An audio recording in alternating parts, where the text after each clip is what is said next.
बिस्मिल्लाहिर्रहमानिर्रहीम। अस्सलामुअलैकुम नाज़रीन इकराम, तुर्क फ़ौज की जानिब से इराक़ में दाखिल होकर बड़े इलाके पर कब्ज़ा करने की इत्तलाआत। सऊदी अरब, UAE समेत तमाम इत्तहादियों में तशवीश की लहर दौड़ गई। तुर्क सदर रजब तैयब एर्दोगान इस्लामी दुनिया के सबसे बड़े लीडर के तौर पर सामने आ चुके। तुर्क सदर का बड़ा पैगाम, खिलाफत उस्मानिया का क़याम वक्त की ज़रूरत है, मुस्लिम उम्मह को इसके लिए मुत्तहिद होना होगा। और वीडियो के आखिर में आपको बताएंगे कि किस तरह से यहूदी लाबी और अरब ममालिक एर्दोगान के खिलाफ मुतहर्रिक हो चुके हैं और बड़ी साजिशों का जाल बुनकर एर्दोगान का तख्ता उलटना चाहते हैं। नाज़रीन इकराम, इसराइली अखबार के हवाले से खबर आई है कि इसराइल के वज़ीर दिफा जनरल मुफाज ने कहा है कि चंद रोज़ तक इराक़ पर हमारा कब्ज़ा होगा और हमारे रास्ते में जो भी रुकावट बनेगा उसका हशर इराक़ जैसा ही होगा। जनरल मुफाज ने खिलाफत उस्मानिया का हवाला भी दिया कि उस्मानी खलीफा सुल्तान बिन अब्दुल हमीद ने हमें फ़लस्तीन में जगह देने से इनकार किया था, जिसकी वजह से हमने न सिर्फ उनकी हुकूमत ख़त्म कर दी बल्कि उस्मानी खिलाफत का बिस्तर ही घोल कर दिया था। अब जो इसराइल की राह में आएगा उसे उसी अंजाम से दो चार होना पड़ेगा। लेकिन इसराइली वजीर समेत सलीबियों को क्या इल्म था कि 2020 में तुर्की न सिर्फ एक बार फिर खिलाफत उस्मानिया वाले किरदार में वापस आ जाएगा बल्कि इराक़ समेत दीगर अरब ममालिक पर यहूदियों के कब्जे की ख्वाहिश पर कारी ज़रब लगेगी। चंद रोज़ कबल आया सोफिया को मस्जिद बनाने के ऐलान से होशो हवास खोए हुए सलीबियों और यहूदियों पर अब तुर्की ने अपने अज़ाइम वाज़े कर दिए हैं कि मशरिक़ वुस्ता के कुदरती वसाइल को अमरीका समेत किसी को भी लूटने की इजाज़त नहीं दी जाएगी। इराक़ के हवाले से ऐसी ही खबर सामने आई है जिसने अमरीका और उसके इत्तहादियों को परेशान करके रख दिया है। एक बरतानवी मौर्रिख ने अपनी किताब उस्मान का ख्वाब में लिखा है कि एक रात उस्मान एक बुजुर्ग शेख के घर में सोए हुए थे कि उन्होंने ख्वाब में देखा कि उनके सीने से एक दरख्त उगकर सारी दुनिया पर साया डाल रहा है। जब उन्होंने ये ख्वाब उस शेख को सुनाया तो उन्होंने कहा कि उस्मान मेरे बेटे मुबारक हो, खुदा ने शाहीर तक तुम्हारे और तुम्हारी औलाद के हवाले कर दिया है। इस ख्वाब ने उस्मान गाजी के लिए एक बड़ी ताकत का काम किया क्योंकि वो समझने लगे थे कि अब उन्हें खुदाबंदी ताईद हासिल हो गई है। इसके बाद उन्होंने आसपास के सल्जोक और तुर्कमान रियासतों और बिलाखिर बाज़ंतीनियों को पै दर पै शिकस्त देकर अनातोलियों के बड़े हिस्से पर अपना झंडा गाड़ दिया। नाज़रीन इकराम, ऐसा लगता है कि तुर्क सदर रजब तैयब एर्दोगान ने भी पहले उस्मान खलीफा की तरह कोई ख्वाब देख लिया है जिसकी ताबीर में वो निकल पड़े हैं। अमरीकी गल्फ सर्वे के मुताबिक तुर्क सदर रजब तैयब एर्दोगान इस्लामी दुनिया के सबसे मकबूल लीडर का दर्जा रखते हैं। इसकी एक बड़ी वजह एर्दोगान का वो बेबाक बयानिया है जो वो इस्लाम और मुसलमानों के बारे में रखते हैं। फ़लस्तीन से लेकर कश्मीर, रोहिंग्या, बोस्निया तक जहां भी मुसलमानों पर जुल्म हुआ तुर्की ने खुलकर इसके खिलाफ आवाज़ बुलंद की है। इसकी एक बड़ी वजह एर्दोगान की वो सोच है जिसके मुताबिक वो तुर्की को खिलाफत उस्मानिया के रूप में देखते हैं। वो ये समझते हैं कि तुर्की तमाम मुसलमानों में मरकजी हैसियत रखता है और जब खिलाफत उस्मानिया को ख़त्म किया गया तो इसकी बड़ी वजह खुदा न खास्ता इस्लाम को कमज़ोर करना था और सेकुलर तुर्की का मतलब भी यूरोप के दरवाजे को इस्लामी ख़तरे से बचाना था। खिलाफत उस्मानिया की शक्ल में तुर्की 3 बरे आज़म एशिया, यूरोप और अफ्रीका पर बैक वक्त हुकूमत कर चुका है। और आज भी जब तुर्क सदर एर्दोगान शाम, लीबिया या कब्रस के मसले पर बोलते हैं तो नाकदीन इसकी वजह से उनके अंदर खिलाफत उस्मानिया को जिंदा करने के छुपे हुए अज़ाइम करार देते हैं। तुर्क सदर कई बार इस बात का बरमला इजहार कर चुके हैं कि वो माजी की तरह एक बार फिर खाना काबा में हाजियों की मेहमान नवाजी की शदीद ख्वाहिश रखते हैं और उनसे ये दर्जा छीन जाने को वो अल्लाह की तरफ से तुर्कों के लिए एक सज़ा के तौर पर देखते हैं। वो ये बात बड़े फ़ख्र से बार बार दोहराते हैं कि सल्तनत उस्मानिया की एक तारीख है।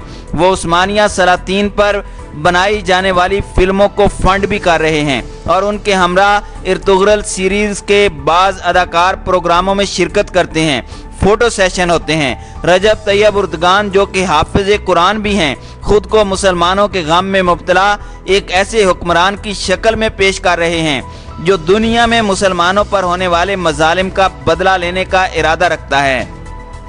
لیبیا اور شام میں ترکی کی مداخلت سے اگرچہ امریکہ، یورپ، روس اور حتیٰ کہ عرب ممالک بھی ناراض ہیں، لیکن ترکی کے نزدیک عام مسلمانوں پر مظالم بند ہونے چاہیے اور ان کے قدرتی وسائل پر صرف اور صرف انہی ممالک کے عوام کا حق ہے، اور ترکی ان کی دولت کو سرے عام لوٹنے کی اجازت نہیں دے گا۔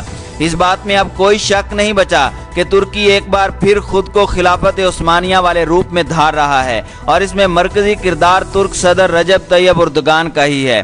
عرب دنیا کے عام مسلمان اپنے حکمرانوں کی پالیسیوں سے سخت ناراض ہیں، اور ترکی نے ڈرامہ ارطغرل کی شکل میں کامیابی کے ساتھ ان عرب ممالک میں ترکی کے اسلامی کردار کا خوب پرچار کیا ہے، اور اس ڈرامے کی مقبولیت کا اندازہ اس بات سے لگائیں کہ چند عرب ممالک میں اس ڈرامے پر پابندی کی خبریں بھی آئیں، تو وہیں سعودی عرب اور UAE نے اس ڈرامے کے خلاف اسرائیلی ڈرامے کو ملک میں نشر کروایا تاکہ ارطغرل کے جادو کو کم کیا جا سکے۔ لیکن 5th جنریشن وار پر گہری نظر رکھنے والے ماہرین کا یہ ماننا ہے کہ ترکی نے اس ڈرامہ سیریز میں وہ فوائد حاصل کر لیے ہیں جو بڑی سے بڑی جنگ لڑ کر بھی حاصل نہیں کیے جا سکتے۔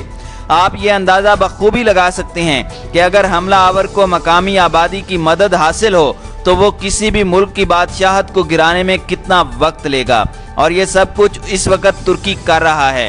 شام، لیبیا، مصر اور عرب ممالک، پاکستان، حتیٰ کہ دیگر اسلامی ممالک بھی اس وقت اکثریت میں ترکی کی پالیسیوں کے حامی نظر آتے ہیں۔ ترک فوج اس وقت لیبیا، شام، قطر اور سوڈان میں موجود ہے، اور اب عراق میں بھی ترک فوج داخل ہو چکی ہے۔ مقامی میڈیا کے مطابق ترک افواج نے 15 کلومیٹر اندر گھس کر عراق کے علاقے پر قبضہ کر لیا ہے، جس کے بعد عراق سمیت دیگر عرب ممالک میں تشویش کی لہر دوڑ گئی ہے۔ عراق میں ترک فوج کے داخلے کی خبر ایک ایسے وقت میں آئی ہے کہ جب یہ کہا جا رہا ہے کہ ترکی یمن میں جارحانہ خانہ جنگی کو ختم کرنے کے لیے اپنی فوج کو یمن میں بھیجنے کا ارادہ رکھتا ہے، جس کو عملی جامہ آنے والے چند ہفتوں میں پہنایا جائے گا۔ یوں اب عراق میں داخل ترک فوج نے یمن میں پہنچنے کا اپنا رستہ بنا لیا ہے۔ عراق کی 15 کلومیٹر سرحدی پٹی پر قبضے کا اعتراف خود عراق کی طرف سے کیا گیا ہے۔ عراقی پارلیمنٹ میں سیکیورٹی اور دفاع کی کمیٹی کے سربراہ محمد رضا آل حیدر نے ترکی کی عسکری مداخلت پر ناراضگی اور غصے کا اظہار کیا ہے۔ انہوں نے کہا کہ انقرہ کی فوج نے حد سے تجاوز کرتے ہوئے سرحدی پٹی کے اندر تقریباً 15 کلومیٹر تک قبضہ کر لیا ہے۔ عراقی خبر رساں ایجنسی کے مطابق منگل کے روز جاری بیان میں آل حیدر نے مزید بتایا کہ ترکی سابقہ سیکیورٹی سمجھوتے کا سہارا لے رہا ہے، جس میں سرحدی پٹی کے اندر 5 سے 7 کلومیٹر تک داخلے کی اجازت طے پائی تھی۔ کمیٹی کے سربراہ کے مطابق عراق کسی بھی ملک کی جانب سے عراق کی خود مختاری کی دھجیاں اڑانے اور اس کی سرزمین کے اندر فضائی بمباری کی کارروائیاں کرنے کو یکسر مسترد کرتا ہے۔ ساتھ ہی عراقی حکام اپنی سرزمین پر ایسے مسلح گروپوں کے وجود کو بھی مسترد کرتے ہیں جو کسی پڑوسی ملک کو حملوں کا نشانہ بنائیں۔ ناظرین اکرام، ترک صدر رجب طیب اردوغان نے اب سیکولر ملک ترکی کو ایک اسلامی جنگجو ملک کے طور پر لانچ کر دیا ہے۔ اردوغان کا یہ خواب اس سے قبل ایران کے حکمرانوں نے دیکھے تھے، لیکن کامیاب نہیں ہوئے۔ عراقی صدر صدام حسین بھی یہ خواب لے کر دنیا سے رخصت ہوئے، لیکن اردوغان کے خطرناک ترین حریف ترک عوام بن سکتے ہیں۔ ترکی کی خواہشات کو اسلام دشمن قوتیں بھانپ چکی ہیں۔ ترک صدر کو اپنی عوام کی معاشی حالت کا بھی احساس ہونا چاہیے، کیونکہ مغرب بھوک و افلاس کو ہی بنیاد بنا کر حکومتوں کے تختے الٹتے آئے ہیں، جبکہ ترکی میں ایک ناکام کوشش فوجی بغاوت کی شکل میں پہلے کی جا چکی ہے۔ آپ کو یہ بھی بتاتے چلیں کہ ترکی کے خلاف صلیبی اتحاد زور پکڑنے لگا ہے۔ فرانسیسی وزارت خارجہ نے کہا ہے کہ ترکی کی پالیسیوں کا سامنا کرنے میں قبرص اور یونان دونوں کے موقف کی حمایت کرنے کے لیے یورپی یونین کے ممالک آپس میں متحد ہیں۔ بیان میں کہا گیا ہے کہ ترکی کی طرف سے پڑوسی ممالک میں مداخلت قبول نہیں، اور یورپ انقرہ کی یونان اور قبرص میں مداخلت کو قبول نہیں کرے گا۔ اس سے قبل سوموار کو جرمنی کے وزیر خارجہ ہائیکو ماش نے یورپی پارلیمنٹ کی خارجہ پالیسی کی کمیٹی سے خطاب میں کہا تھا کہ علاقائی سطح پر ترکی کا طرز عمل ناقابل قبول ہے۔ انہوں نے مزید کہا کہ ترکی کے ساتھ اسٹریٹجک اہمیت کی بنیاد پر بات چیت جاری رکھنی چاہیے۔ ترکی پناہ گزینوں کی یورپ میں نقل مکانی میں کردار ادا کر سکتا ہے اور ہمیں داعش سے بچا سکتا ہے۔